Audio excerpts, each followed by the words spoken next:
السلام عليكم ورحمة الله. وعليكم وعليكم السلام السلام ورحمة ورحمة الله الله وبركاته. وبركاته. السلام আপনি ورحمة ভালো الله আছেন? وبركاته. الحمد لله. আপনারা কেমন আছেন সবাই? আলহামদুলিল্লাহ স্যার।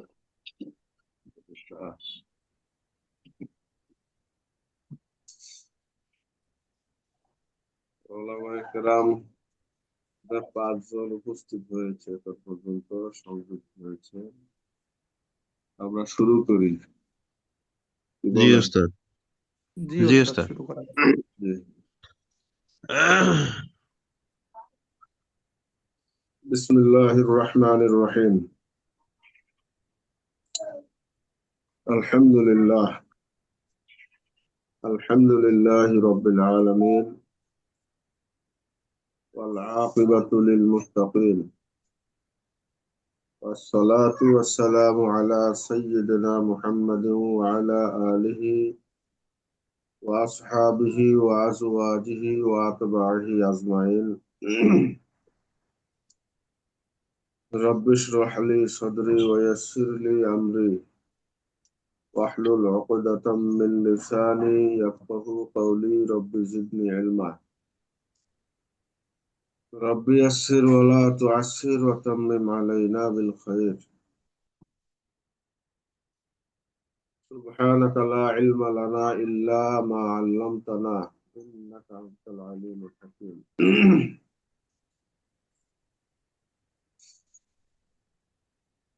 মার্কাজুল উলুম উত্তরা এর ইকতা বিভাগের শিক্ষার্থী হযরত উলামায়ে কেরাম, আমরা মহান আল্লাহ তাবারক ওয়া তাআলার শাহী দরবারে শুকরিয়া আদায় করছি যে আমাদেরকে আজকের দর্শে সংযুক্ত হওয়ার তৌফিক দান করেছেন। এজন্য আমরা কালেমাতুশ শুকর আদায় করছি, আলহামদুলিল্লাহ। আলহামদুলিল্লাহ। তো যদিও অনেকেই এখনো সংযুক্ত হতে পারে নাই, হয়তো পর্যায়ক্রমে সংযুক্ত হবেন। তো ওলামায়ে কেরাম আমাদেরকে সময়ের মূল্য, নিয়মানুবর্তিতা এ সমস্ত বিষয়ে আরো আরো সচেতন হওয়া দরকার বলে আমরা মনে করি। কারণ আমরা যদি নিয়ম এবং নিয়মানুবর্তিতা, শৃঙ্খলা বা সময়ের মূল্য দিতে না শিখি, ওলামায়ে কেরাম হচ্ছেন জাতির বিবেক। আমাদের থেকে সাধারণ মানুষ শিখবে। ওলামায়ে কেরাম যেটা করে সাধারণ মানুষ মনে করে ওইটাই বৈধ, ওইটাই জায়েজ এবং ওইটাই শরিয়া। অতএব আমাদের ভুলটার মাধ্যমে কিন্তু অনেকের কাছে, সাধারণ জনগণের কাছে ভুল মেসেজ যায়। শুধু এখানে নয়, অন্যান্য জায়গায় বিভিন্ন প্রোগ্রামে উপস্থিত হওয়া, বিভিন্ন জায়গায় সময় মতো আমাদের কার্যক্রমগুলো সম্পাদন করা, এটা আমাদের অবশ্য করণীয়। তো আমরা সব সময় জাগতিক নিয়ম শৃঙ্খলা এবং পরকালীন আমাদের যে করণীয় কিংবা পরকালের জন্য বর্জনীয় এই বিষয়গুলিতে আমরা খুব সতর্ক থাকবো ইনশাআল্লাহ। তো ওলামায়ে হযরত, আমরা গত দর্শে সর্বশেষ যে কায়দা নিয়ে আলোচনা করেছিলাম কাওয়াইদুল ফিকহ থেকে, কাওয়াইদুল ফিকহিয়ার আমরা গত দর্শে সর্বশেষ যে কায়দা আলোচনা করেছিলাম সে কায়দা ছিল লা ইয়াসবুতু শাইউম মিনাল হুকমি বিবাদি ইল্লাহ। কোন একটা জিনিস সাবেত হওয়ার জন্য যতগুলো ইল্লাত প্রয়োজন, সবগুলো ইল্লাতের উপস্থিতিতেই, সবগুলো ইল্লাত পাওয়া গেলেই তখন সে হুকুমটা সাবেত হবে। যদি সেই যে সমস্ত ইল্লাত থাকা জরুরি এর থেকে আংশিক ইল্লাত যদি পাওয়া যায়, তো সেক্ষেত্রে ওই হুকুমটা সাবেত হবে না। সবগুলো ইল্লাত যখন পাওয়া যাবে, সব সাবাব গুলো যখন পাওয়া যাবে, তখনই সেই হুকুমটা সাবেত হবে। যেমন আমরা গত দর্শে যে মিসালটা দিয়েছিলাম রেবার জন্য, সুদের জন্য যেমন কদর, এগুলো ইল্লাত রয়েছে। এই ইল্লাত গুলো পাওয়া গেলে তখন সেটা সুদ হিসেবে গণ্য হবে, কিন্তু এর থেকে কোনো একটা পাওয়া গেলে এর দ্বারা হুকুমটা তথা এটাকে সুদ হিসাবে আখ্যায়িত করা যাবে না। তো আজকে আমরা প্রথম যে কায়দা নিয়ে আলোচনা করবো ইনশাআল্লাহ, সেটা হচ্ছে লা ইয়াজুজু তারকুল ওয়াজিব লিল ইস্তিহবাব। মুস্তাহাবের জন্য বা নফলের জন্য কোনো ওয়াজিব তরক করা জায়েজ নয়। তো আমরা জানি শরিয়াতে আমাদের জন্য করণীয় যে বিষয়গুলো রয়েছে,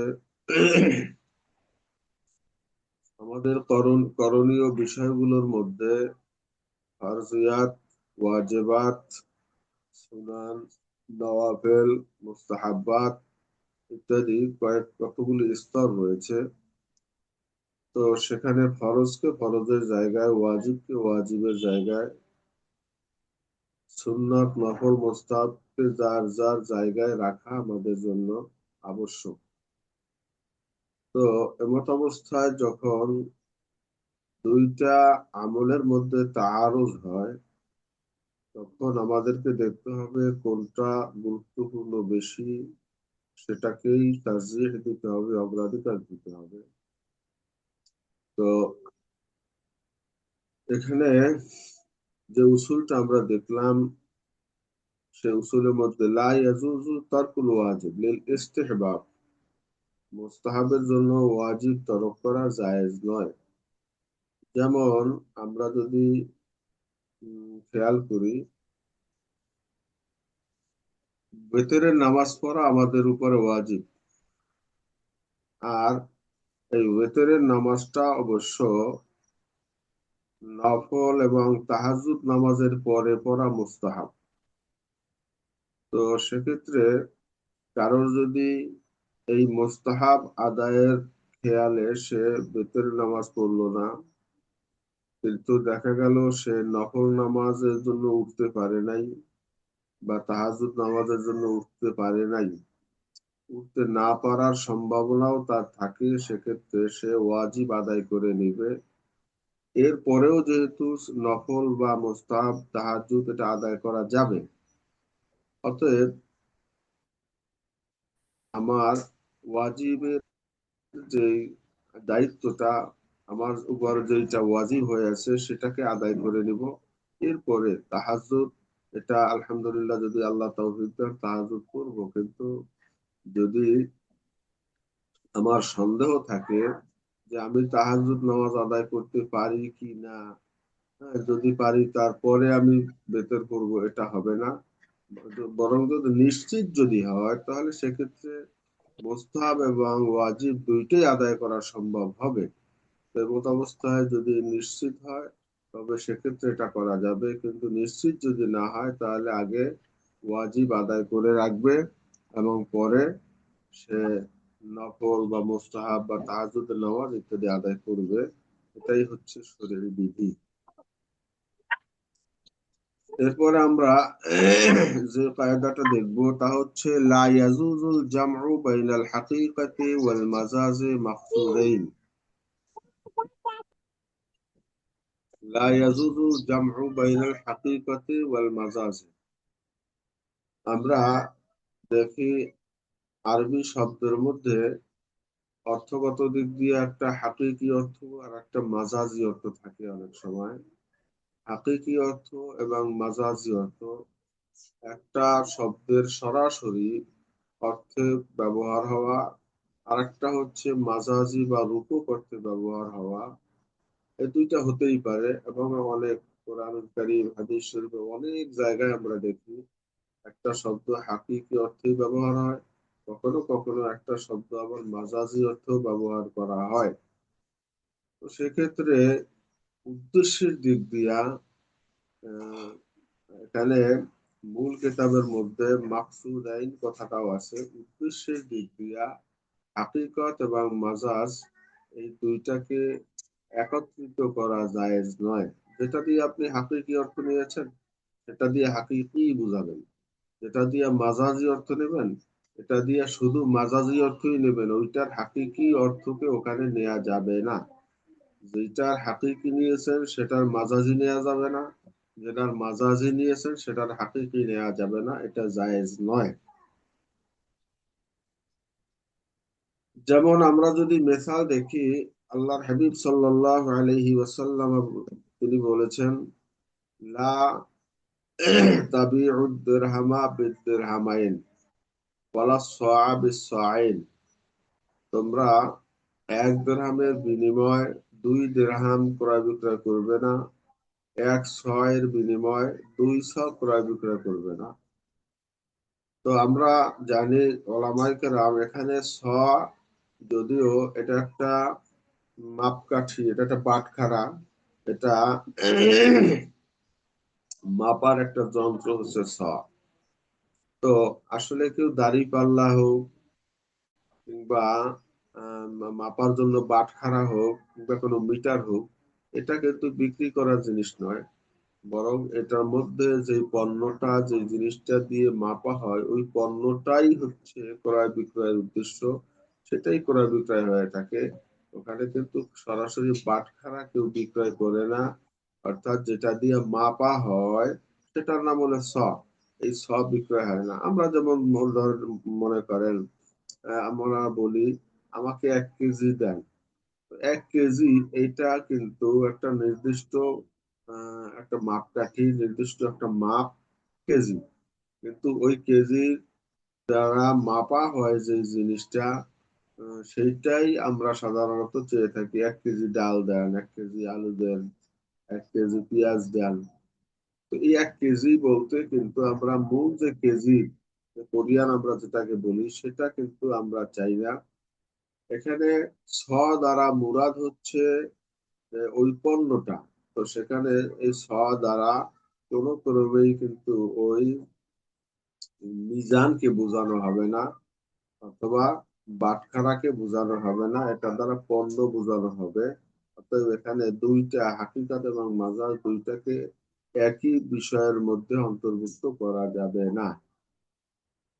এরপরের যে কায়দাটা হচ্ছে লা ইয়াজুজু লি আহাদিন আইয়াখুযা মালা আহাদিন বিলা সাবাবিন শারঈয়্যিন। লা ইয়াজুজু লি আহাদিন আইয়াখুযা মালা আহাদিন বিলা সাবাবিন শারঈয়্যিন। দেখেন, আমরা সেটা রসিকতায় করি আর যেভাবেই করি, আমরা বন্ধু বান্ধবদের বেলায়ও যদি হয় বা অন্যদের বেলায় হয়, সেখানে একজন অন্যজনের কোনো কিছুই গ্রহণ করা জায়েজ নয় বেলা সাবাবেন শরঈয়ান, শরঈ অনুমোদিত, শরিয়াহ অনুমোদিত কোনো পদ্ধতি ছাড়া, শরিয়াহ অনুমোদিত কোনো পদ্ধতি ছাড়া একজন অন্যজনের কোনো মাল গ্রহণ করা এটা জায়েজ নয়। আমি একজনের পকেট থেকে টাকা নিয়ে নিলাম কিংবা অন্যের মালিকানাধীন কোনো একটা জিনিস আমি দেখলাম, গেলাম আর হাত দিয়ে আমি নিয়ে নিলাম, নিয়ে চলে গেলাম, এগুলো আসলে বন্ধু বান্ধবরা হোক আর যে কোনো পর্যায়ে হোক না কেন, এটা কেউ কারোর থেকে এটা গ্রহণ করতে বা নিতে পারে না বেলা সবাবেন শরঈয়ান, কোন শরঈ মাধ্যম ছাড়া। শরঈ মাধ্যম কি? শরঈ মাধ্যম যেমন এটা ক্রয় বিক্রয় হতে পারে, এটা হাদিয়া হতে পারে, এটা উত্তরাধিকার সূত্রে হকদার হতে পারে। শরঈ অনেকগুলি পদ্ধতি আছে যে পদ্ধতিতে এটা নিয়ে হালাল হয়।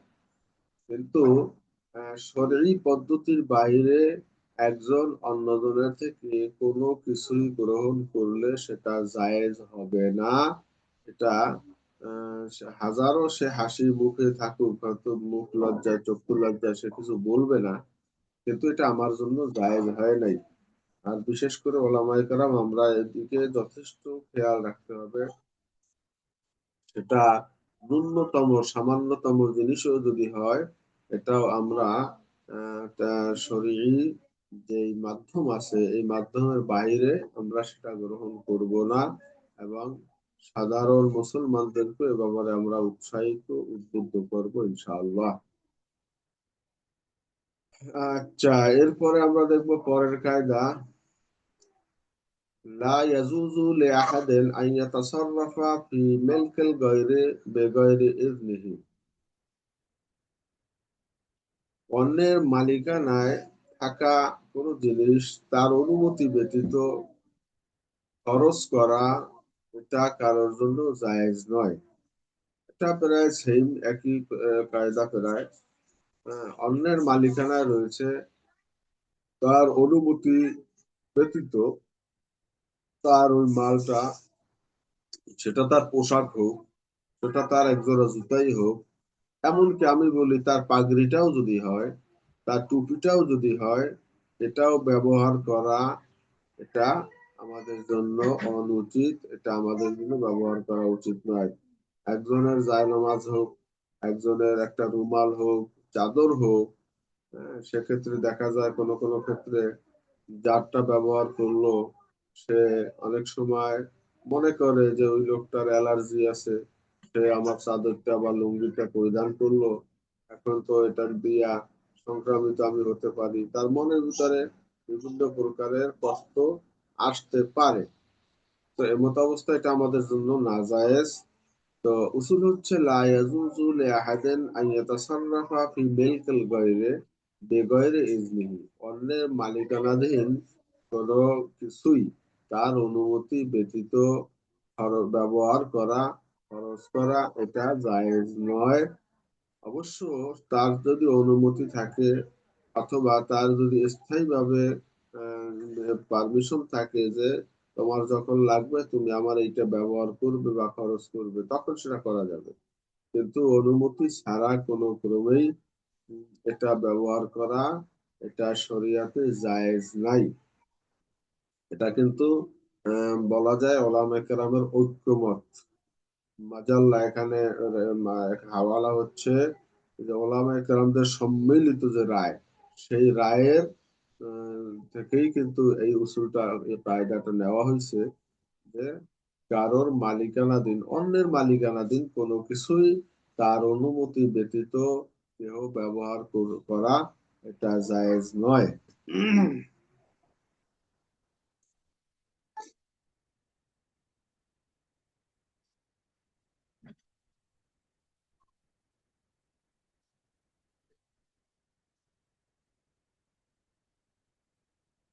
চায়ের পরে যে কায়দা তা হচ্ছে লা ইয়াজুজু মুখালাফাতুল ইজমা। ইজমা এর মুখালাফাত করা জায়েজ নয়। অবশ্য এই উসুলটা এর আগে আমরা বোধহয় আলোচনা করেছি। এটার প্রায় হয়তো মানার একই ছিল, যদিও এখানে লাভদান কিছু পার্থক্য থাকুক, কিন্তু কথা হচ্ছে ইজমা যদি হয় কোনো বিষয়, আমরা সেখানে বলেছিলাম যেমন ওলামায়ে উম্মাহ একটা বিষয়ে একমত যে চারটি মাযহাব যে রয়েছে, এই চারটি মাযহাবের বাহিরে অন্য কোনো মতবাদ, অন্য কোনো মতামত, অন্য কোনো রায়, এটা গ্রহণ করা যাবে না। যেহেতু আমরা দেখেছি যে কোরআন সুন্নাহ থেকে ইজতিহাদ বা গবেষণার মাধ্যমে যতগুলো পথ এবং মত আবিষ্কার হয়েছে, তার মধ্যে সবগুলো পথ এবং মত যেগুলো সহি, এগুলি এই চার ইমামের মাযহাবের মধ্যে অন্তর্ভুক্ত হয়েছে। তো এই চার ইমামের মাযহাবের বাইরে এখন আর সেই যোগ্য মুজতাহিদও নাই, সেইভাবে যোগ্য আলেম, এবং সেইভাবে জেহেন জাকাওয়াত, আবার সেইভাবে সময় দেয়া ইত্যাদি সব মিলিয়ে এখন আর ওই চার মাযহাবের আয়েম্মা এবং তাদের যারা অনুসারী ছিলেন তাদের চেয়ে বেশি যোগ্যতর লোক এখন আর পাওয়া যায় না। এমত অবস্থায় আমরা দেখি যে একটা বিষয়ের যতগুলো ব্যাখ্যা হতে পারে সবগুলো ব্যাখ্যাই এই চার ইমামের মাযহাবের মধ্যে অন্তর্ভুক্ত হয়ে গেছে। এ কারণে এর বাইরে কোনো মাযহাব মানা যাবে না, এ ব্যাপারে সব ওলামায়ে কেরাম একমত। এখন কথা হচ্ছে লা ইয়াজুজু মুখালাফাতুল ইজমা। এই ইজমা এর মুখালাফাত করা জায়েজ নয়। ইজমা এরকম অনেকগুলো বিষয়ে আমাদের শরীর বিধান আছে। তো এই ইজমার ভিত্তিতে যে রায় দেওয়া হয়েছে, ইজমার ভিত্তিতে যে উসুল কিংবা ইজমার ভিত্তিতে যে মাসালা গুলো দেওয়া হয়েছে, সেই মাসালার বিরোধিতা করা যাবে না, এটা জায়েজ নয়। তো উসুল হচ্ছে লা ইয়াজুজু মুখালাফাতুল ইজমা।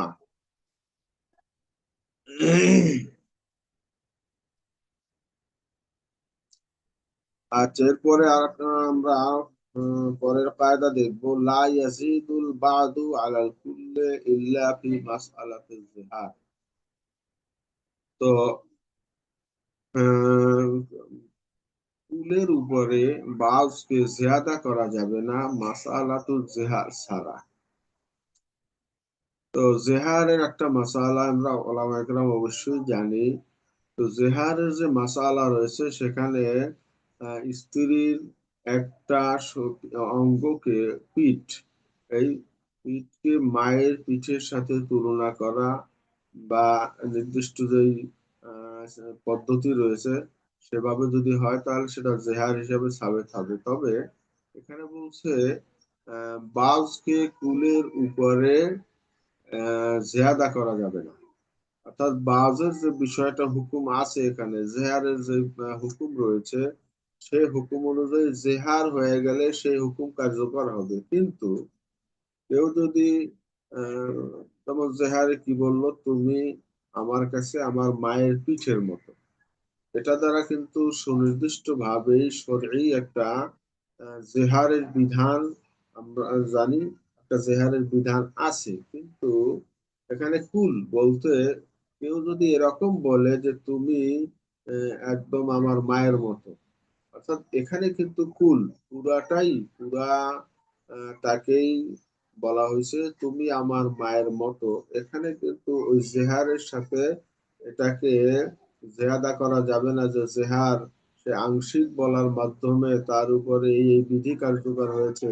অতএব সে যদি পুরা বলে যে তুমি আমার মায়ের মতো, তাহলে তো আর কথাই নেই। না, এখানে বাজের যে হুকুম রয়েছে নির্দিষ্ট বিধিবদ্ধ, সেটা সেভাবেই থাকবে।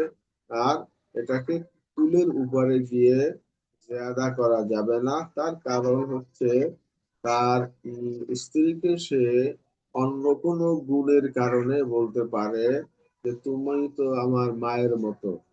মা আমাকে যেমনি ভাবে সব সময় একদম কি বলে আমার সেবা যত্ন, আমার খোঁজ খবর নেয়া, আমার সবকিছু মিলিয়ে তুমি তো আমার মায়ের মতো, এটা বললে কিন্তু এটা জেহার হবে না। এটাকে জেহারের মাসালার সাথে জিয়াদা করে কুলের উপরে এটাকে আনা যাবে না। তো আশা করি আমরা বুঝতে পেরেছি। এরপরে হচ্ছে লা ইয়াসিহু তাওকিলু মাজহুলান। মাজহুল কোন জিনিসকে, মাজহুল কোন ব্যক্তিকে তাওকিল করা তথা ওকিল নিয়োগ করা, ওকিল বানানো, এটা সহিহ নয়। মাজহুল কোন ব্যক্তিকে ওকিল নিয়োগ করা বৈধ নয়। তো ওকিল কি জিনিস? আমার পক্ষ থেকে কাজটা যে করবে, যে আঞ্জাম দিবে, আমি যাকে দায়িত্বটা দিব, এটাই হচ্ছে একটা উকিল। তো সেক্ষেত্রে ধরে নেন আমার 10,000 টাকা একজন থেকে আমি আনবো। তো আনতে গেলে তখন দেখা যাবে কি যে আমি তো যেতে পারছি না। এখন তাকে আমি মেসেজ দিলাম কিংবা আমি তাকে বললাম, জানাইলাম যে আমার পক্ষ থেকে একজন লোক যাবে, তুমি তার কাছে টাকাটা দিয়ে দিও।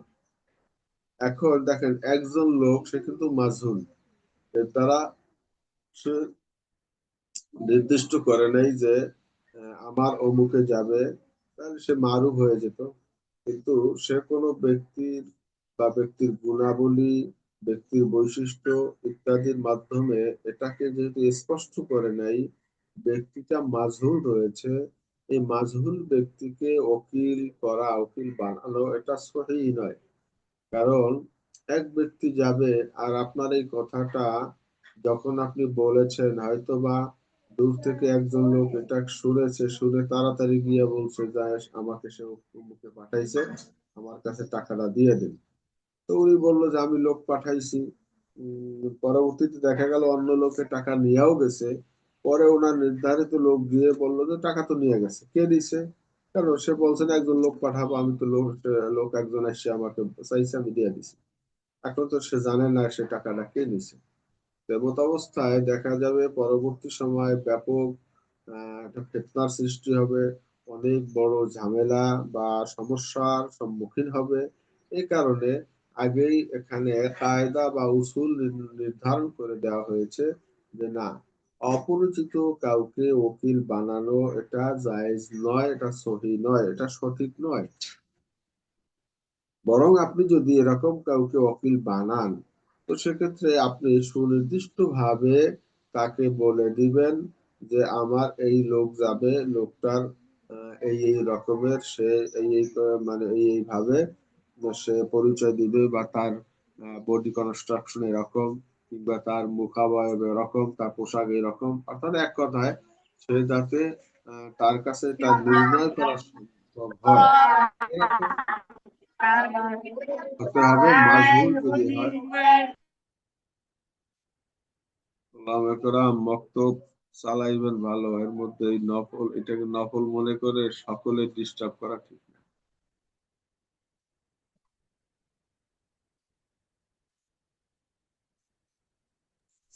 আচ্ছা, এরপরে আমরা দেখব লা ইয়াসিহু রুজু আল কাজী আন কাযাইহি ইযা কানা মা শারাইতিস সিহা। দেখেন, কাজী সাহেব অর্থাৎ যিনি বিচারক, বিচারপতি, তিনি তো অবশ্যই তার,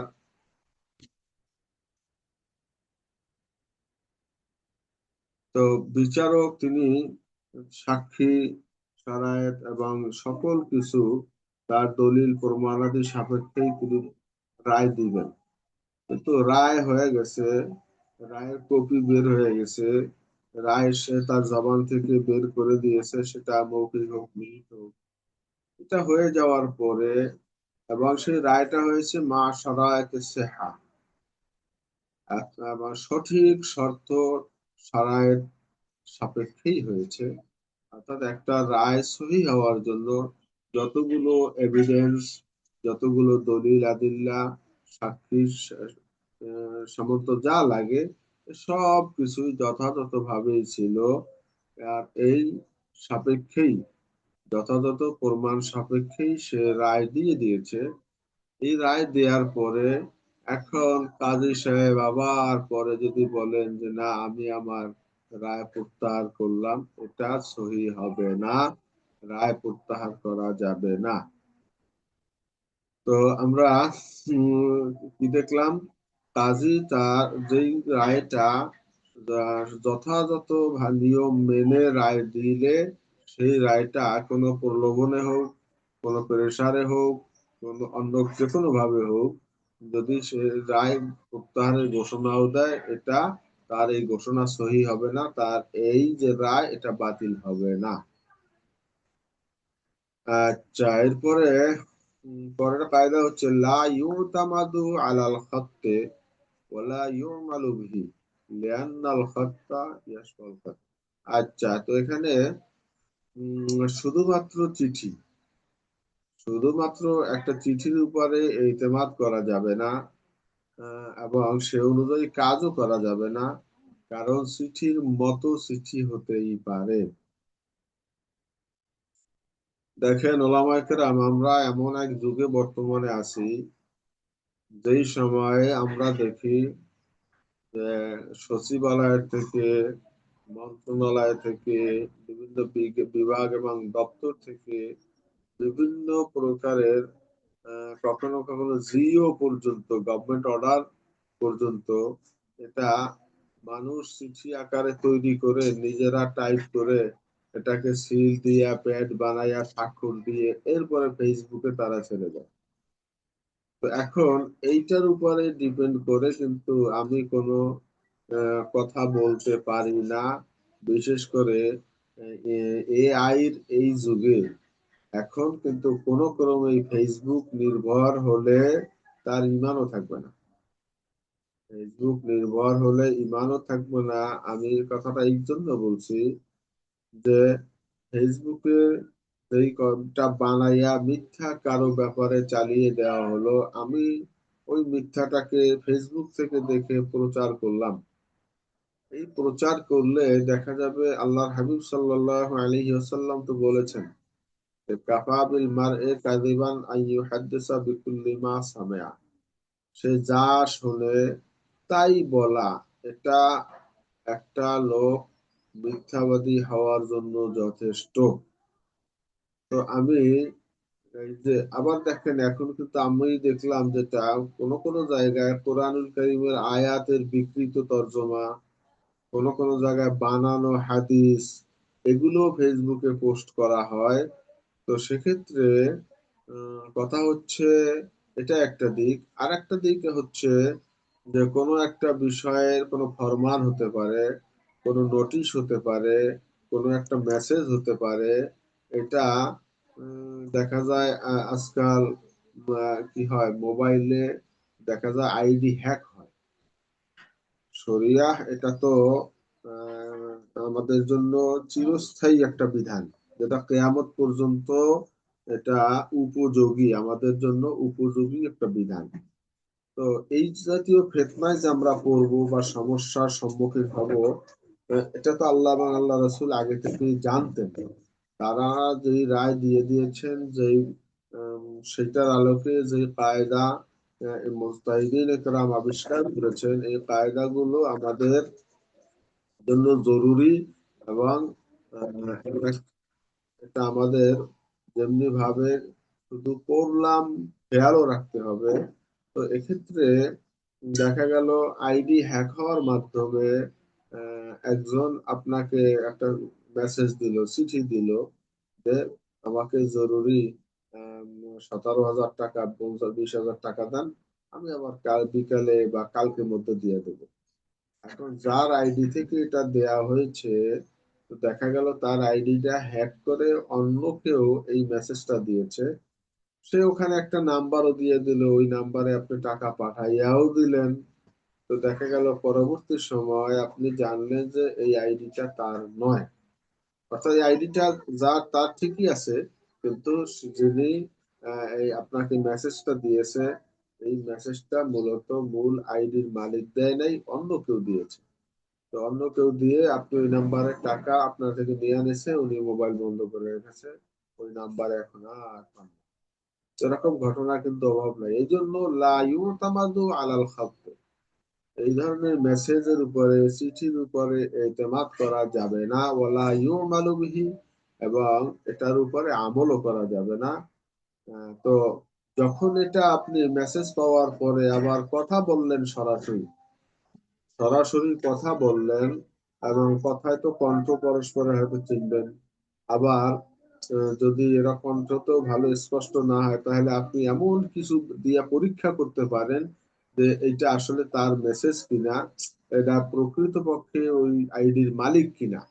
এটা সরাসরি আপনি বিভিন্ন ভাবে, যে তোমার যে ওই ভাইটা তার নাম যেন কি, বা ইত্যাদি ইত্যাদি, বা তার পারিপার্শ্বিক কোনো একটা বিষয় হঠাৎ করে জিজ্ঞেস করে তাকে আপনি একটু যাচাই করে নিতে পারেন। যখন যাচাই হবে এবং প্রমাণিত হবে যে এই চিঠিটা তারই, এই মেসেজটা তারই, তখন সেইটার উপরে এতেমাদ করা যাবে এবং সেটার উপরে আমল করা যাবে। কারণ দেখা গেল লেয়ান্নাল খাত্তা ইয়াশবাউল খাত, চিঠি চিঠির মতো হতেই পারে। অর্থাৎ একজনের হইয়া বা একজনের নামে অন্যজনও চিঠি করতে পারে। তো যাই হোক, আমরা সচেতন ওলামায়ে কেরাম, আমরা জানি। এখানে উসুলটা আমরা জেনে রাখলাম আজকের, লা ইউতামাদু আলাল খাত্তি ওয়ালা ইউমালু বিহি, চিঠির উপরে এতেমাদ করা যাবে না এবং সে অনুযায়ী কাজও করা যাবে না। কারণ চিঠির মতো চিঠি হতেই পারে, একজন প্রতারণা করে অন্যের নামে লিখতেও পারে। আর সে অনুযায়ী যদি আপনি কোনো কাজ করে বসেন, দেখবেন কখনো কখনো মারাত্মক কোনো বিপদের সম্মুখীন হতে পারে। আচ্ছা, এরপরে আমরা দেখব অন্য একটা কায়দা। তা হচ্ছে, এই যুগে দেখা যায় আমাদের সমাজে মারাত্মক ভাবেই একটা কি বলবো, আমাদের মধ্যে একটা রোগ বিস্তার করেছে সামাজিক। সেটা হচ্ছে একজন আর একজনকে মুনাফিক বলা, একজন অন্যজনকে কাফের বলা, মুশরিক বলা। এইটা মনে হয় যেন এখন একদম কি আর বলবো, এটা একদম মনে হয় এক সস্তা হয়ে গেছে। যাকে তাকে মুনাফিক বলে আখ্যায়িত করা, কিংবা কাফের আখ্যায়িত করা, মুশরিক আখ্যায়িত করা, এগুলো আসলে আমরা আবেগে বলি আর বুঝে বলি, যেভাবেই বলি না কেন, আমাদের জন্য শরীরী বিধান হচ্ছে যে কোনো মুসলমানকে কোনো মুসলমানকে কাফের ফতুয়া দেয়া, এটা যাবে না। যত দূর সম্ভব চেষ্টা করবে, তার মধ্যে যদি এরকম কর্ম দেখেও ফেলে, সেটাকেও প্রথমত চেষ্টা করতে হবে তার এই কর্মটার দ্বারা ভিন্ন কোনো উদ্দেশ্য আছে কিনা, কিংবা ভিন্ন কোনো কারণ আছে কিনা, কিংবা আমি ভুল জানলাম কিনা, ভুল শুনলাম কিনা, ভুল দেখলাম কিনা। এই সমস্ত ভাবে একজন মুসলমানের, এর আগে আমরা দেখেছি অনেক উসুলের মধ্যে, যে মুসলমানের কার্যগুলি যথাসম্ভব দেখতে হবে পজিটিভ দিক থেকে, যে তার কাজটাকে সঠিক হিসাবেই বা বোঝার চেষ্টা করতে হবে। অন্যের ত্রুটি অন্বেষণ করা নয়, বরং খেয়াল করার চেষ্টা করতে হবে তার থেকে যদি কোনো কাজ দেখে ফেলি, আমার যদি সেটা কি হয়, আমার সাথে সেটা না মিলে আপত্তিকর হয়, তখন সেটাকে পজিটিভলি দিয়ে চিন্তা করতে হবে যে হয়তোবা তার এইটা ভিন্ন কারণে, এই কারণেও হতে পারে। তো মাহমা আমকান কি বলছে, যতদূর সম্ভব যতদূর সম্ভব চেষ্টা করতে হবে কোনো মুসলমানকে কাফের ফতুয়া না দেওয়া, মুশরিক ফতুয়া না দেওয়া।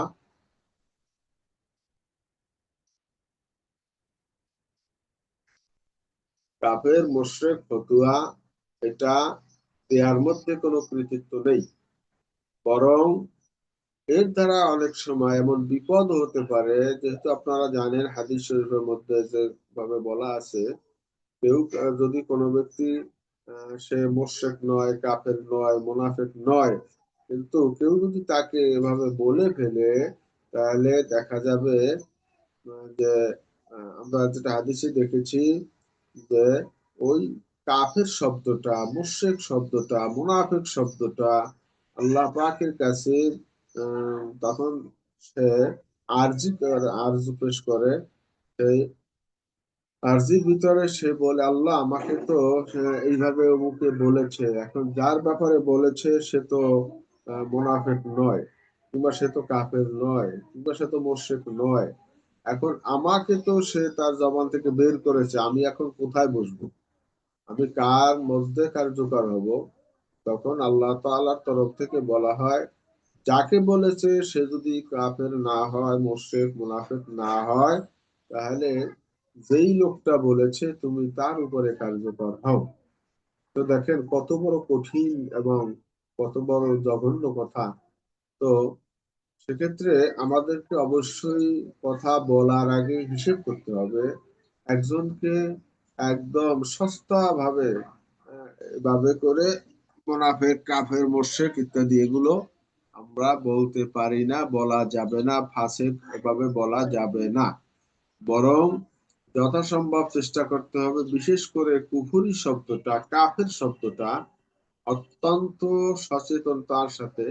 আমার এখানে যদি রায়ের জায়গায় আপনি থাকেন, অর্থাৎ আপনার কাছে কারো ব্যাপারে ফতোয়াই চায়, সেক্ষেত্রে চেষ্টা করতে হবে যথাসম্ভব তাকে মুসলিমের মধ্যে রাখার, তাকে কাফের আখ্যায়িত না করার চেষ্টাই আমাদেরকে করতে হবে। এটাই হচ্ছে এই কায়দা বা এই উসুলের মাফহুম আমাদেরকে খুব ভালোভাবে খেয়াল রাখতে হবে ইনশাআল্লাহ। এরপরের কায়দা হচ্ছে উম,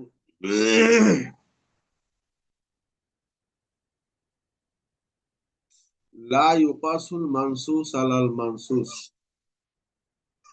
দেখেন, নসের উপরে নসের কিয়াস করা যাবে না। তো নস যেটার ব্যাপারে আছে সেটা নস হিসাবে তার দলিল প্রমাণ যেহেতু আছে, এজন্য সেটা সেভাবেই সেই হুকুমে চলবে। কিন্তু আপনি আরেকটা নস আছে, দেখা গেছে সেটার ব্যাপারে হুকুমটা একটু ভিন্ন, কিন্তু আপনি এক্ষেত্রে একটা নসকে অন্য একটা নসের সাথে তুলনা করে এরপরে হুকুম দিতে পারেন না যে এটা ওইটার মতোই, অতএব ওখানে ওই রায় এটা ওই একই রায় হবে। এটা বলার এখতিয়ার বা এই রায় দেওয়ার এখতিয়ার আমাদের নাই।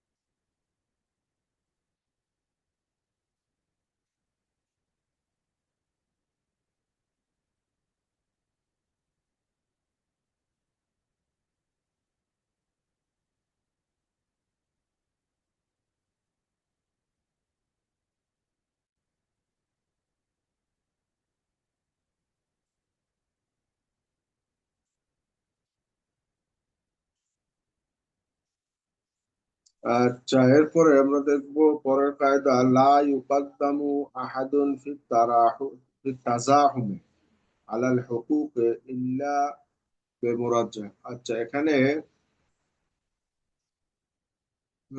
হকের ব্যাপারে, অধিকারের ব্যাপারে যদি দেখা যায় একাধিক একাধিক অধিকার দাবিদার থাকে, অধিকার এর দাবিদার যদি একাধিক থাকে, তখন জিনিস একটা পাবে হয়তো একজন, কিন্তু দাবিদার অনেকজন। এরকম যদি হয়, তো সেক্ষেত্রে আমাকে কোনো তারজিহের জন্য কোনো মুরাজ্জেহ বের করতে হবে, কোনো ক্রাইটেরিয়া বের করে তারপরে তার মাধ্যমেই আপনার কোনো একটা জিনিসকে অগ্রাধিকার দিতে পারবেন। এটা ছাড়া কোনো অগ্রাধিকার দেয়া যাবে না। যদি দেখি আমরা দলিলে প্রমাণে সবাই সমান দলিলই পেশ করছে, কারো দলিলই শক্তিশালী কম নয়, কিংবা কারো আহ, দাবি যে যে কজন বা যারা যারা দাবিদার সকলেরই দাবি দেখা যায় একই হয়ে গেছে, তো সেক্ষেত্রে তাজাহুম যদি হয়, অর্থাৎ এটা যদি কি বলে ভিড়াভিড়ি হয়, দাবিদারদের ভিড়াভিড়ির মধ্যে, সেক্ষেত্রে যেহেতু হক বা অধিকারের বিষয় রয়েছে, তো সেক্ষেত্রে আমাকে সর্বশেষ বিভিন্ন ভাবে এটাকে যাচাই বাছাই করে এটা কার জন্য আমি নির্ধারণ করব, এ ব্যাপারে খুব সতর্ক থাকতে হবে। সর্বশেষ যদি দেখা যায় যে এটার আপনি কোনো কিছু একান্ত নাও পারেন, তো সেক্ষেত্রে সর্বশেষ লটারির একটা বিষয় কিন্তু সেখানে থাকবে। অন্তত পক্ষে যদি সব দিক দিয়া দেখি যে কারোর দলিল প্রমাণে কোনো দুর্বলতা নেই, তো সেক্ষেত্রে এখন আপনি হয়তো এইভাবে রায় দিয়ে দিতে পারেন। তাহলে এখানে যেহেতু একটাই জিনিস, হকদারও একজন, কিন্তু দলিল যিনি যেভাবে দিচ্ছেন, তাতে করে কারোর দলিলই দুর্বল নয়, সকলেরটাই সমান শক্তিশালী।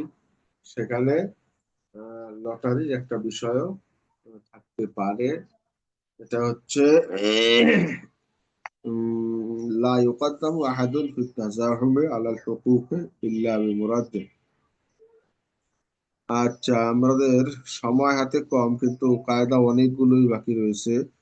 আমরা দেখবো এভাবে এবারে 383 নম্বর কায়দা দেখবো।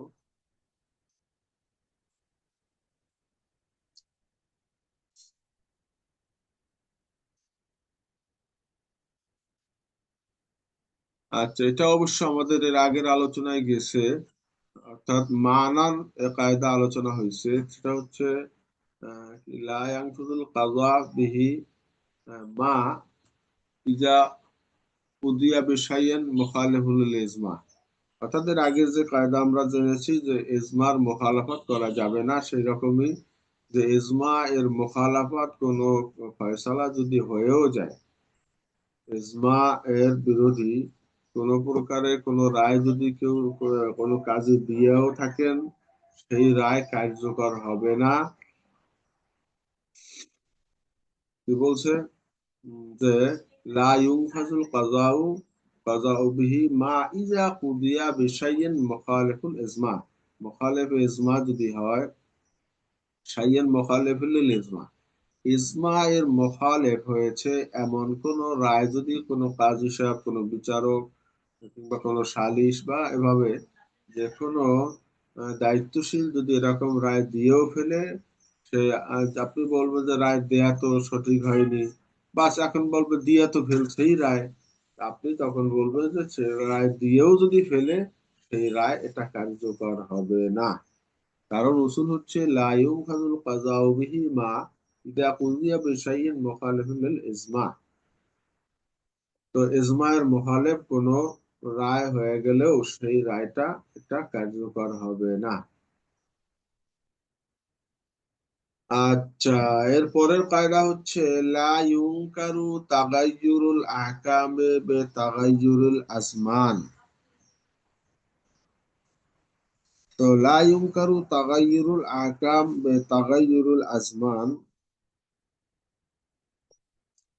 তো আমরা যেটা দেখি যে অনেক অনেক অনেক সময় দেখা যায় যেটা শরঈ বিধান কিংবা আমরা হাদিস থেকেও সাবেত রয়েছে, অথবা কোনো কোনো বিষয় আছে এমন কিছু কাজ শুরু হচ্ছে যেই কাজগুলো হাদিস সাহাবায়ে কেরামের জমানায় ছিল না, কিন্তু এখন আছে।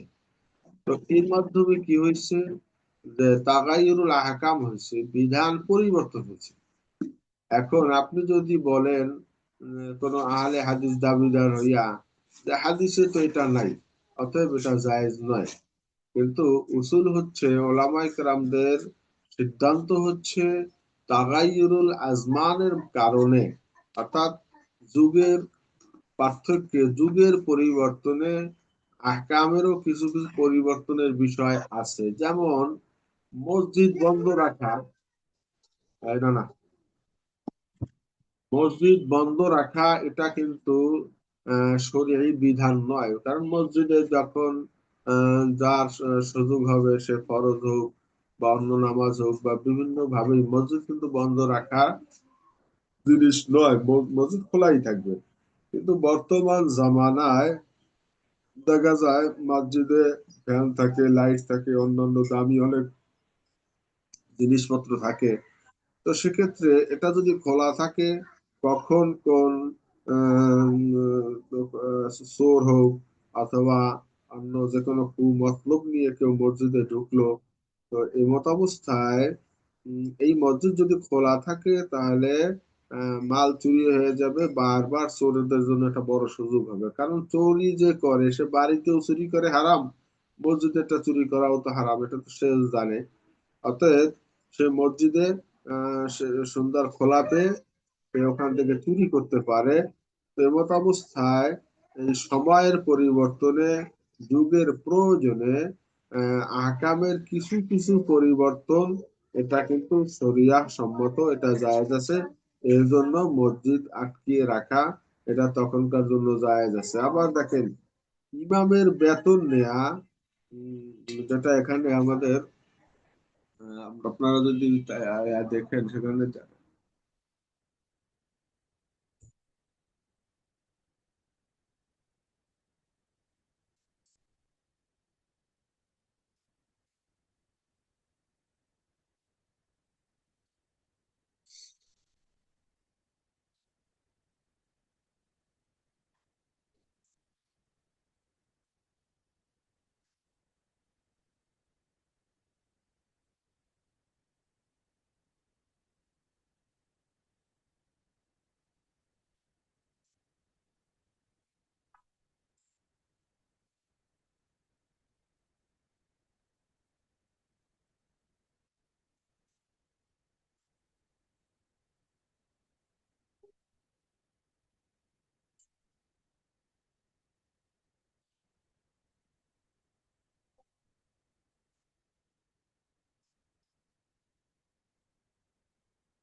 এখন এখানে অনেকগুলা বিষয় দেয়া আছে। বর্তমানে আগে মাদ্রাসা ছিল না, কিন্তু মাদ্রাসা এভাবে একটা প্রতিষ্ঠান, এভাবে একটা প্রশাসন, একটা ক্যাম্পাস ইত্যাদি, এই যে সিস্টেমে এখন মাদ্রাসা রয়েছে দেখেন, এইভাবে এটা কিন্তু ইসলামের প্রাথমিক যুগে এইভাবে পদ্ধতি ছিল না। কিন্তু এখন যুগের পরিবর্তনে, সময়ের প্রয়োজনে এই কাজগুলো এখন কিন্তু প্রয়োজন দেখা দিয়েছে। অতএব এই প্রয়োজনে এই ধরনের পরিবর্তন, এটা কিন্তু শরিয়াহ অনুমোদিত, এটা অস্বীকার করা যাবে না।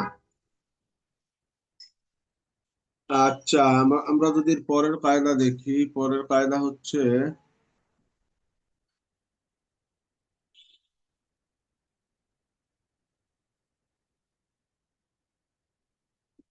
মা ইজতামা মুহাররাম আ মুবিহ ইল্লা গলাবাল মুহাররাম। আচ্ছা, কোনো হালাল এবং হারাম এটা যখন একত্রিত হয়, যেটা হালাল হতে পারে, এটারও আমরা মানান এই উসুল এর আগে আমরা আলোচনা করেছি। হালাল এবং হারাম এই দুইটা যখন একত্রিত হয়, তারজ হয়, তখন সেখানকে হারামকে অগ্রাধিকার দিতে হবে, অর্থাৎ সেটা হারাম হিসেবেই গণ্য হবে, এটাকে নিষিদ্ধ হিসেবেই আমরা গণ্য করব।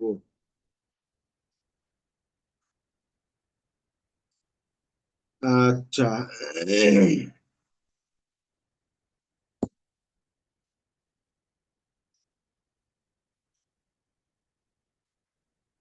তো ওলামায়ে কেরাম, আজকে আমরা এখানেই শেষ করবো ইনশাআল্লাহ। তো আমাদের কারো কোনো প্রশ্ন আছে? আজকের 10 সংশ্লিষ্ট কোনো প্রশ্ন আছে কি কারোর?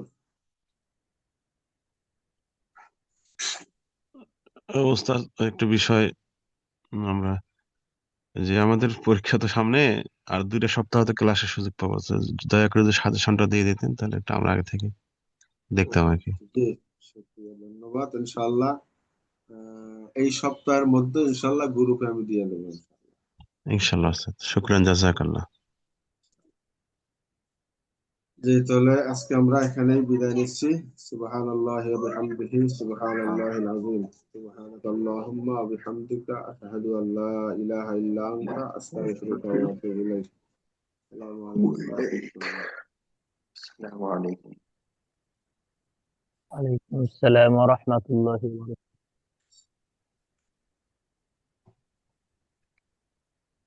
মোস্তফা আল মামুন ভাই,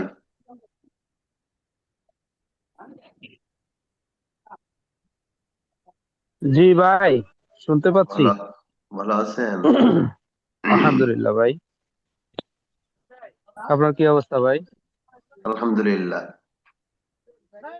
ও, চলছে প্রস্তুতি কেমন চলতেছে? আলহামদুলিল্লাহ। হুম, আমার তো প্রস্তুতি অনেক দুর্বল ভাই। আমরা বুড়ে হয়ে গেছি তো, আর কিছু হয় না তো।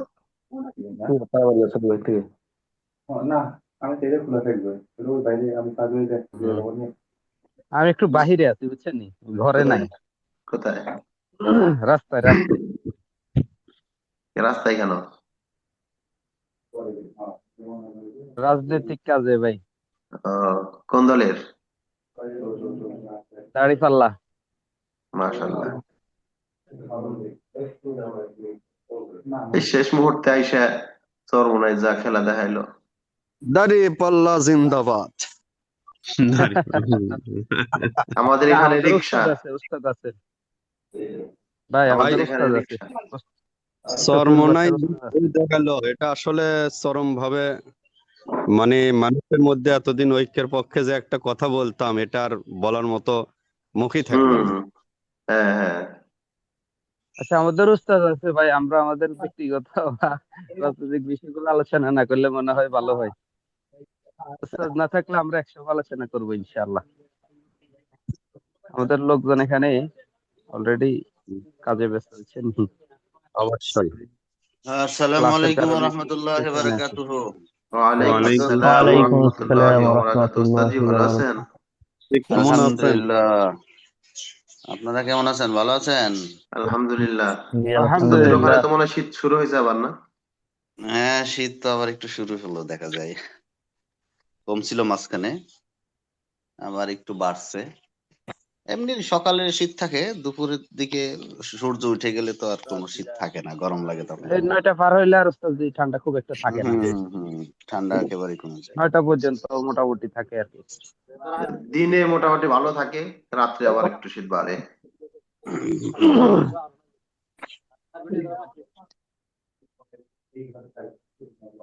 আল্লাহ।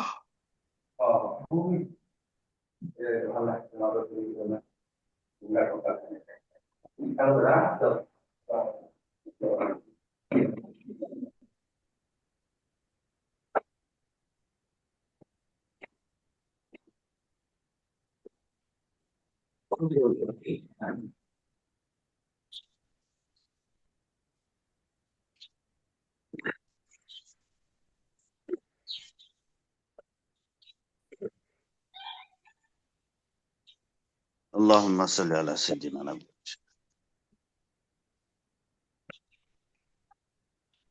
আজকে আমরা এখান থেকে তো পড়বো নাকি? 70 নাম্বার পৃষ্ঠা, হ্যাঁ, পিডিএফ। বাবুন বিরুন মাতা ফিহিল হায়াওয়ান। হাইওয়ান, জি। কূপের ভিতরে প্রাণী পড়ে গেছে, তখন কূপের বিধান কি হবে এই প্রসঙ্গে আলহামদুলিল্লাহ। আজকে পড়িয়ে ইনশাল্লাহ আপনাদের ওই সর্বসম্মত যে বিধান সেটা দিয়ে দিব। অর্থাৎ ইনশাআল্লাহ। সাজেশন প্রস্তুত হয়ে গেছে, ইনশাল্লাহ আমি দিয়ে দেব। ঠিক আছে? জি কয় নম্বর গ্রুপে দেব? 1 নাম্বার। 1 নম্বরে না? জি, 1 আচ্ছা, নাম্বার 3 নাম্বার, জি 1 নাম্বার 3 1 নাম্বার, নম্বর। আচ্ছা, ঠিক আছে, ঠিক আছে। 2 এক গ্রুপে আর লাগে। 3 একই গ্রুপ ওস্তাদজি। 1 আর 3। আচ্ছা, ঠিক আছে। বিসমিল্লাহির রহমানির রহিম। বাবুন বিরুন মাতা ফিহিল হায়াওয়ান। روى البيهقي والدارقطني واللفظ له عن ابن سيرين أن زنجيا وقع في بئر زمزم। একজন জাঞ্জি তথা কৃষ্ণ বর্ণের মানুষ যারা আফ্রিকা, সুদানি, এই জাতীয় এদের যে অঞ্চলে এই অঞ্চলগুলির মানুষগুলি, এদেরকে জাঞ্জি বলা হয়। জাঞ্জি মানে যারা কৃষ্ণবর্ণ। ওয়াকা ফি বি'রি জামজাম, তিনি জামজাম কূপের ভিতর পড়ে মারা গেলেন। ইয়ানি ফামাতা আমারা বিহি ইবনু আব্বাস রাদিয়াল্লাহু আনহুমা ফাউখরিজা ওয়া উমিরা বিহা আন তুনজাহা। তখন ইবনে আব্বাস রাদিয়াল্লাহু তাআলা আনহুমা আদেশ করলেন, তাকে বের করা হলো এবং আদেশ করা হলো কূপের পানি সব উঠিয়ে ফেলতে। আচ্ছা। ফাগলাবাতহুম আইনুন জাআত মিনার রুকনি। কূপের পানি বের করতে গিয়ে তারা একটা বিপদের ভিতর পড়লো। তারা পরাস্ত হয়ে গেল ওই পানির কাছে। এই ঝর্ণা মানে কূপ, জমজমের যে কূপটি, এটা তো চতুর্পাশ থেকে পানি ওর ভিতরে এসে জমা হয়। তো একটা কূপ হলো রুকনে ইয়ামানি ওদিক থেকে, অর্থাৎ কাবা শরীফের ওই প্রান্তের ওদিক থেকে একটা ঝর্ণার পানি কোনোভাবে বন্ধ হচ্ছিল না, এত প্রবাহমান ছিল যে তারা কূপের পানি বের করার আগে আবার কূপ ভর্তি হয়ে যাচ্ছে। তো ফামারা বিহা ফাসুদ্দাত বিল কিবাতি ওয়াল মাতারিফ। তখন তিনি নির্দেশ করলেন, যার ফলশ্রুতিতে তখন সেই কূপের ওই যেই অংশ দিয়ে পানি খুব বেশি আসছিল, সে অংশটি কাপড় দিয়ে, আর হচ্ছে মাতারিফ হলো মাতরাফের বহুবচন, এটা একটা চাদর এবং কাপড় দিয়ে। আর এই কেবাতি হলো বিশেষ এক ধরনের কাপড় যেটা মিশররা তৈরি করে। তো মিশরি কাপড় এবং চাদর ওই সময় হয়তো উপস্থিত ছিল, এই দুইটি দিয়ে বন্ধ করে দিতে বললেন। বন্ধ করে এরপর পানি বের করতে নির্দেশ করলেন। ওয়ানাহবিহা হাত্তা নাজাহু, এক পর্যায়ে তারা পানি বের করলো। ফালাম্মা নাজাহুহা ইনফাজারাত আলাইহিম, যখন পানি বের করলেন, অর্থাৎ কূপের পানি সব বের করে ফেললেন, তখন তারা কূপ থেকে উঠে আসলেন এবং কূপের পানি তখন পরিষ্কার, মানে যেটি তহারতের বিধান, যে তহারতের বিধান ওই কূপের জন্য প্রযোজ্য হলো। হাদিসটি মূলত এখানে এই জন্য নিয়ে আসা হয়েছে যে একটা প্রাণী পড়ে গেলে তাহলে মারা গেল, একজন মানুষ পড়ে মারা গেল, তখন তার বিধানটা কি, সমস্ত কূপের পানি বের করে ফেলা। তো এখানেই সেটি হলো যে সমস্ত কূপের পানি বের করে ফেলতে হলো, কারণ মানুষ যখন মারা যায়, মানুষ যখন ঘুমালে তার যে জোড় গ্রন্থিগুলি ঢিল হয়ে যায়, ঘুমালে অজু ভেঙে যায়। তো অজু ভেঙে যায় কেন? কারণ তার শরীরের জোড় গ্রন্থিগুলি তখন লুজ হয়ে যায়, ঢিল হয়ে যায়। তখন কি হয় না হয় এটা সে বলতে পারে না। তো ঠিক যখন মারা যায় তখন তো আরো লুজ হয়ে যায়, তখন হয়তো নাপাকি অবশ্যই বের হতে পারে। তো এই কারণেই কূপের সমস্ত পানি বের করার বিধান। روى الطحاوي وابن أبي شيبة بإسناد صحيح عن عطاء أن حبشيا وقع في زمزم فمات فأمر عبد الله بن الزبير فنزح ماؤها فجعل الماء لا ينقطع। একই কথা। তো এই জমজম কূপের ভিতরে জাঞ্জি পড়ে মারা গেলেন, এখানে হাবশি স্পষ্টভাবে উল্লেখ আছে, আবিসিনিয়ার কোন এক ব্যক্তি। আমার আব্দুল্লাহ ইবনু জুবাইর ফানুজিহা মাউহা, পানি বের করে ফেলা হলো, ফাজআলাল মা লা ইয়ানকাতিআ, পানি নিরবচ্ছিন্ন ভাবে উঠতে শুরু করলো। ফানাজারা ফাইজা আইনুন তাজরি মিন কিবালিল হাজারিল আসওয়াদ, তখন দেখতে পেলেন যে এত পানি শেষ হচ্ছে না কেন। খেয়াল করে দেখলেন যে একটি ঝর্ণা যেটি হাজারে আসওয়াদের দিক থেকে এসেছে, সেই ঝর্ণার পানি শেষ হচ্ছে না। ফাকাল ইবনু জুবাইর হাসবুকুম, তখন তিনি বললেন, যেহেতু আমরা এক কূপ সম পরিমাণ পানি উঠিয়ে ফেলেছি, এখন তোমাদের জন্য যথেষ্ট, আর এই সমস্ত পানি এরপর আর বের করার প্রয়োজন হবে না। আন আতা ইবনে সাইব আন মাসি আন মাইসারাতা ওয়া জাযানা আন আলী রাদিয়াল্লাহু আন ক্বালা ইযা সাকাতাতিল ফারাতু আবিদ-দাব্বাতু ফিল বি'রি, যখন ইঁদুর অথবা কোনো প্রাণী কূপের ভিতরে পড়লো, ফাউনজিহাহা হাত্তা ইয়াগলিবাকাল মা, তখন ফানজিহা এখানে আদেশ হবে, সরি, ফানজিহা হাত্তা ইয়াগলিবাকাল মা, তখন কূপের পানি বের করতেই থাকো যতক্ষণ পর্যন্ত না তুমি পরাস্ত না হও, মানে বের করতে করতে ক্লান্ত হয়ে গেছো, আর সম্ভব হচ্ছে না পানি বের করা, যে এত পরিমাণ প্রবাহমান হচ্ছে, তখন তুমি ক্ষান্ত দাও। আন আবিল মাহজুম قال سألنا أبا هريرة عن الرجل يمر بالغدير أيبول فيه,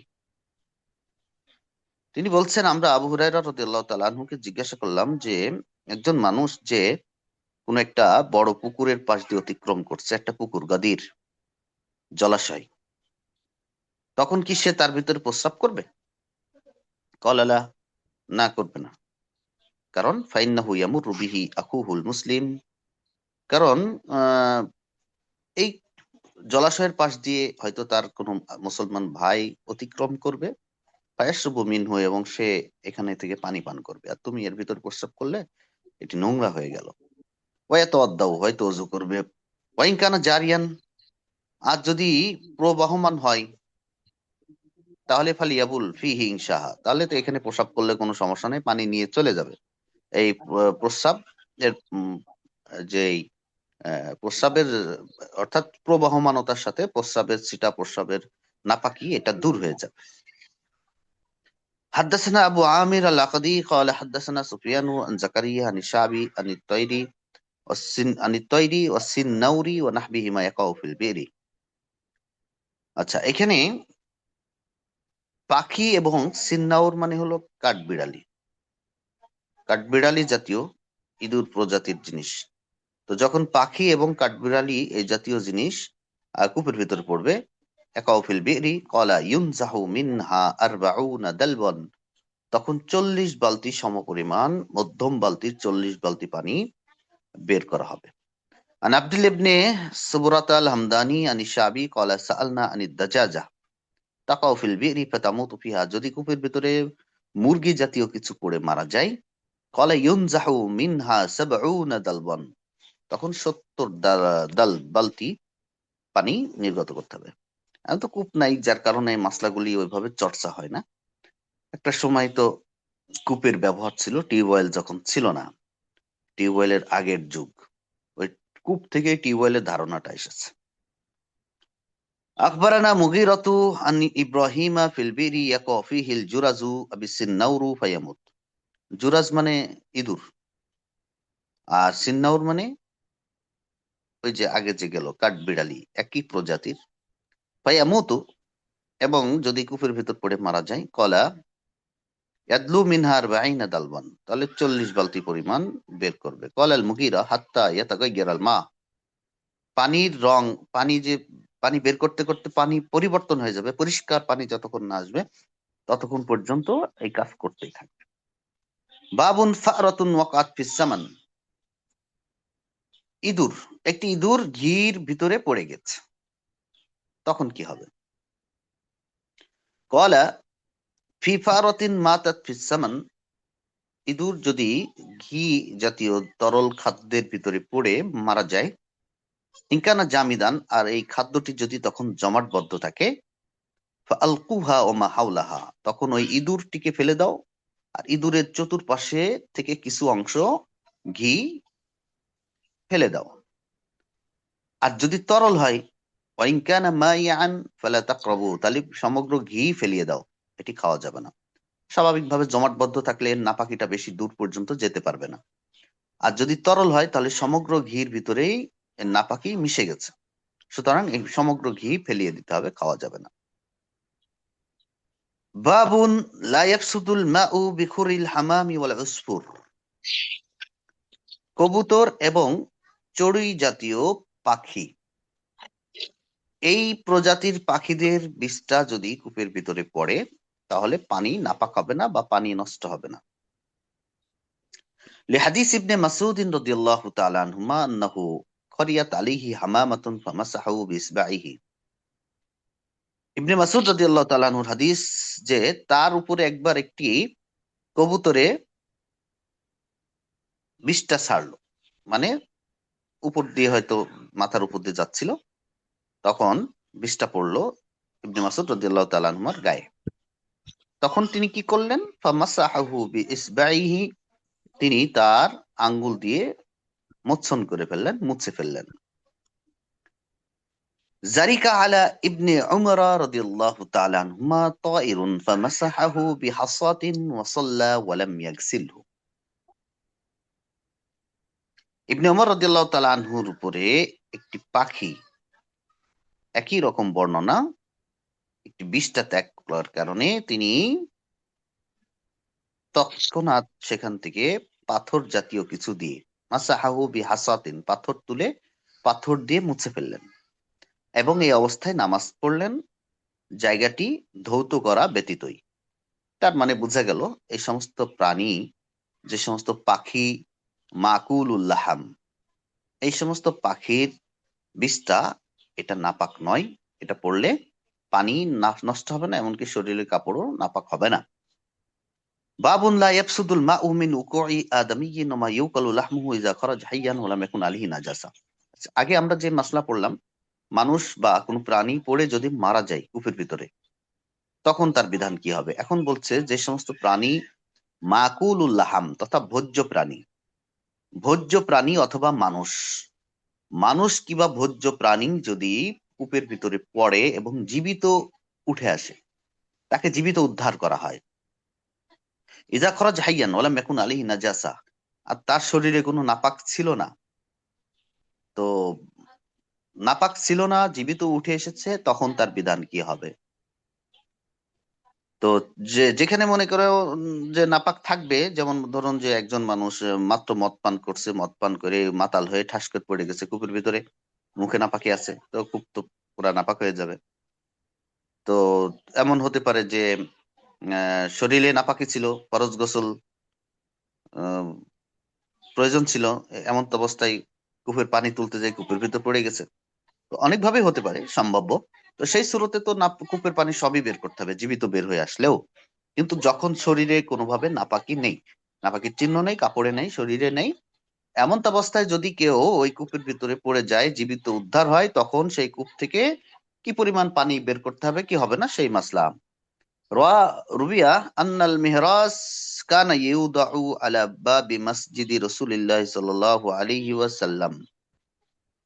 মেহরাজ মানে হলো একটি পাথর, যেটি মানকুর মানে যেটি মাঝখান দিয়ে গর্ত করা থাকতো, মাঝখানে একটু গর্ত মতো থাকতো, সেখানে কোনো কিছু রেখে হেমানদস্তের মতো এটাকে ব্যবহার করা হতো, তার ভিতরে কোনো কিছু মশলাপাতি বাটা বা ছেঁচা হতো। তো আন্নাল মিহরাজ কান ইউদা ওয়ালা বাবি মসজিদ রাসূলুল্লাহ সাল্লাল্লাহু আলাইহি সাল্লাম ওয়া ফিহি মাউন। তো এরকম আল্লাহ রসুলের যে মসজিদ, মসজিদে মদিনায় ওর সামনে একটি পাথর রাখা ছিল যেখানে পানি জমা থাকতো। ওয়াকানা সাবু সুফা ইয়াগতারিফুনা মিনহু লিল উদু। এই পানির ভিতরে আসহাবে সুফা যারা মসজিদে সবসময় অবস্থান করত, তারা সেখান থেকে অঞ্জলি ভরে পানি নিয়ে অজু করত হাত দিয়ে, মানে হাত দিয়ে কোষ কোষ দিয়ে পানি বের করে তারা এখানে অজু করতেন। তাহলে বোঝা গেল মানুষ এই এই হাদিস থেকে আমাদের এই শিরোনাম যেভাবে কায়েম হয়েছে, শিরোনামের প্রতি দলিল কিভাবে হলো? কারণ পানির ভিতরে হাত দিলে পানি নাপাক হচ্ছে না, সেই পানি ব্যবহার করা যাচ্ছে, এটি বোঝাতে চেয়েছে। রাও মুসলিমুন আন আয়েশা রাদিয়াল্লাহু আনহা قالت كنت اشرب وانا حائض। আমাদের আয়েশা রাদিয়াল্লাহু তাআলা আনহা বলছেন, আমি পানি পান করতাম এমন অবস্থায় যে আমি আমার বিশেষ অবস্থা থাকতো, তথা নাপাক অবস্থা হালত থাকতো, আমি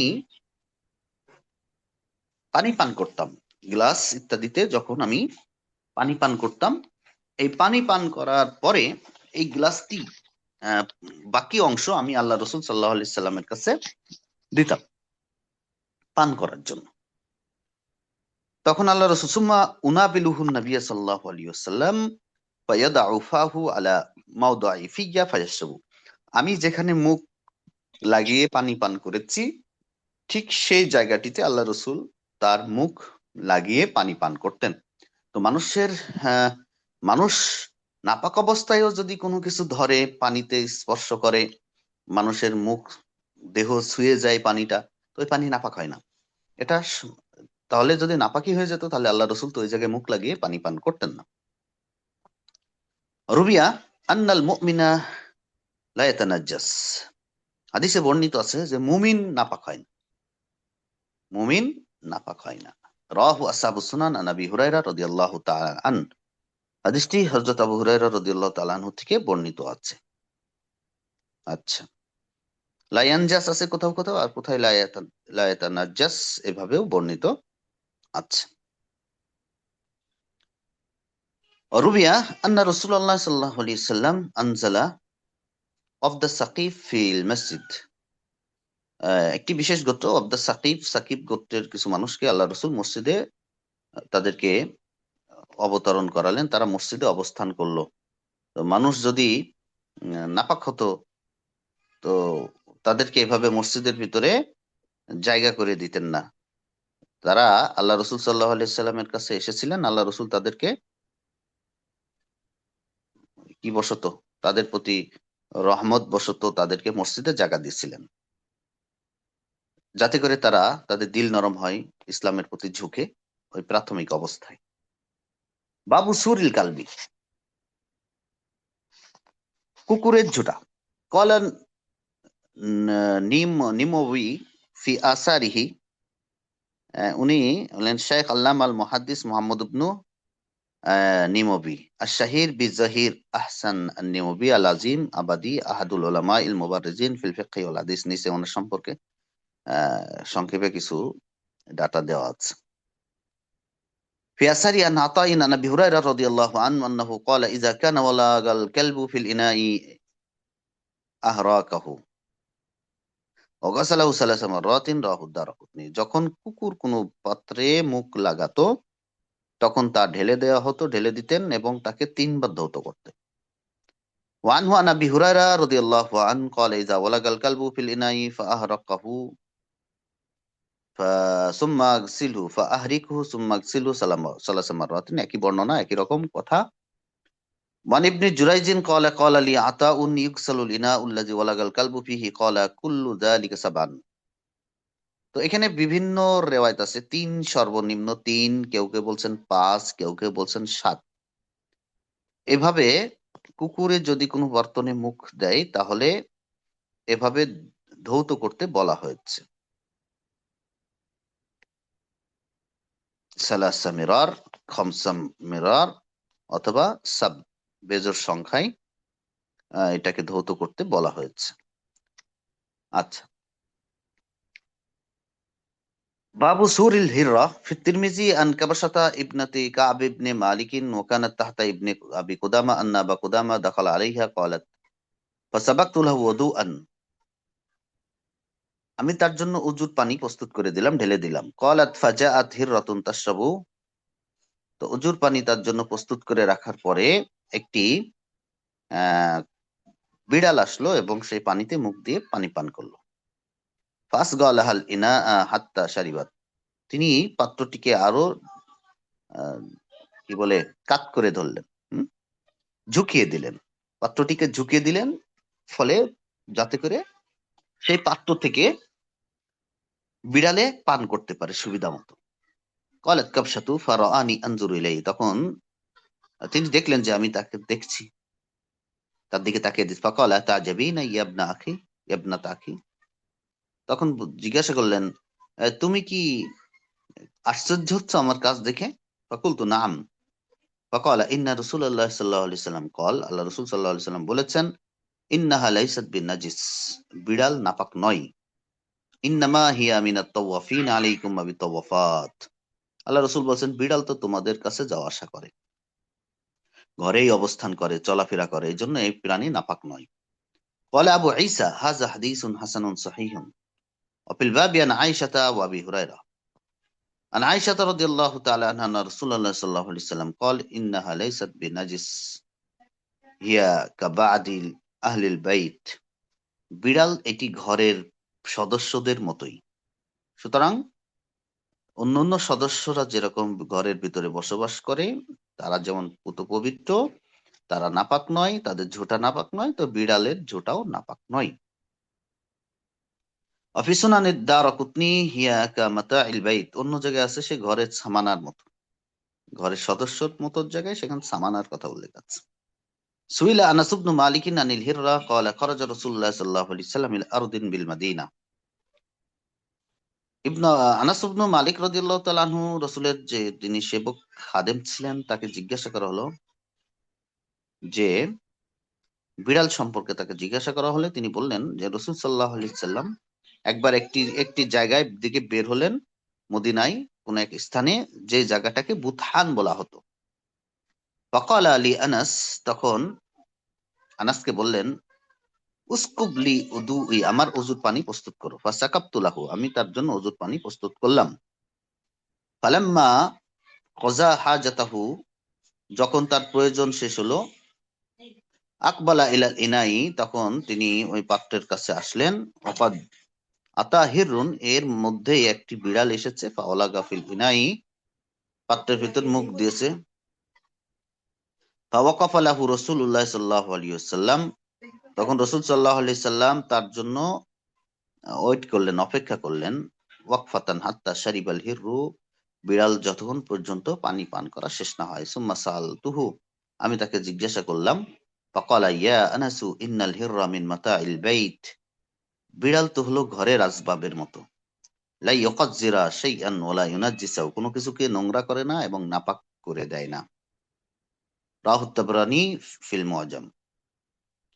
বাবুল ইরকি কাসুরি ইল্লা ইরকুল হিমার, হ্যাঁ, এটা ঝুটার হুকুম গেল। আর এখানে ফিকহি একটি বিষয় হলো, প্রত্যেক প্রাণীর ঘাম তার ঝুটার হুকুম। যে প্রাণীর ঘামের যে হুকুম, ঝুটার যে হুকুম, ঘামেরও একই হুকুম।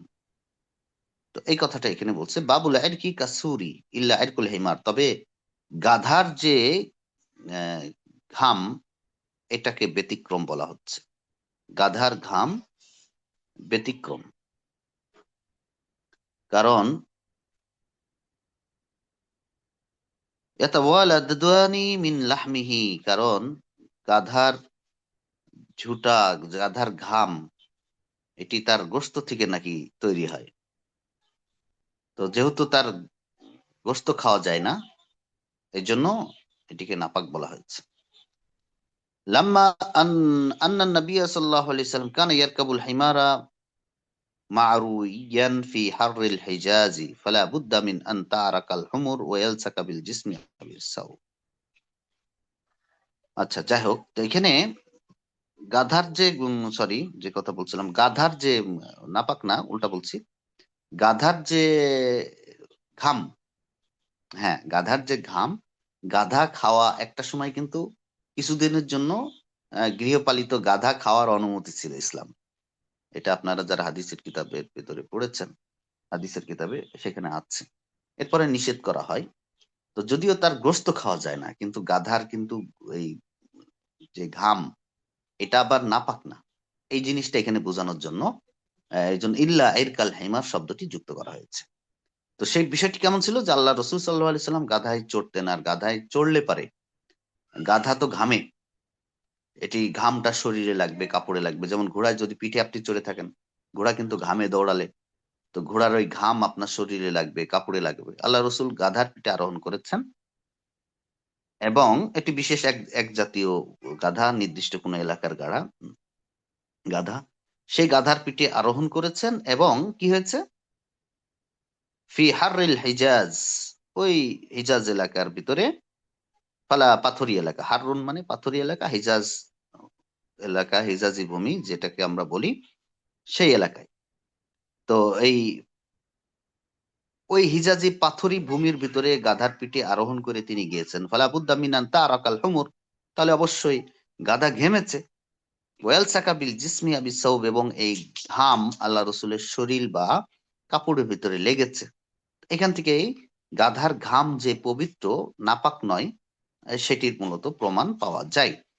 সে কথাটি এখানে বোঝানো উদ্দেশ্য।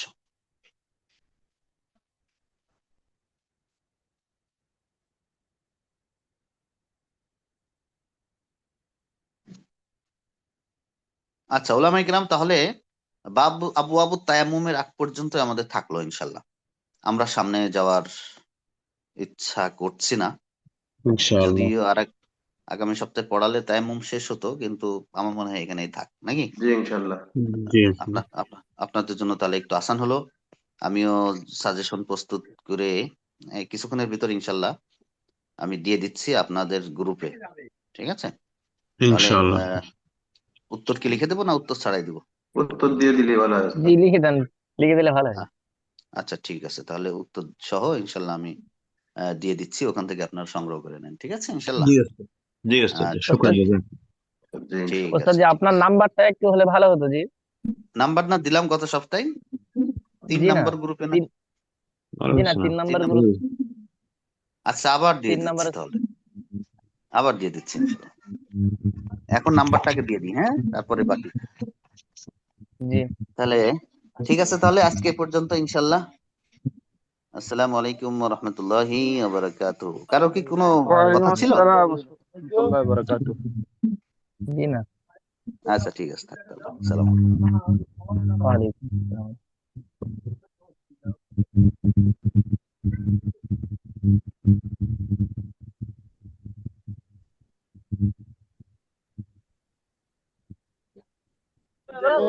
আব্দুল্লাহ আল মামুন ভাই আছেন নি?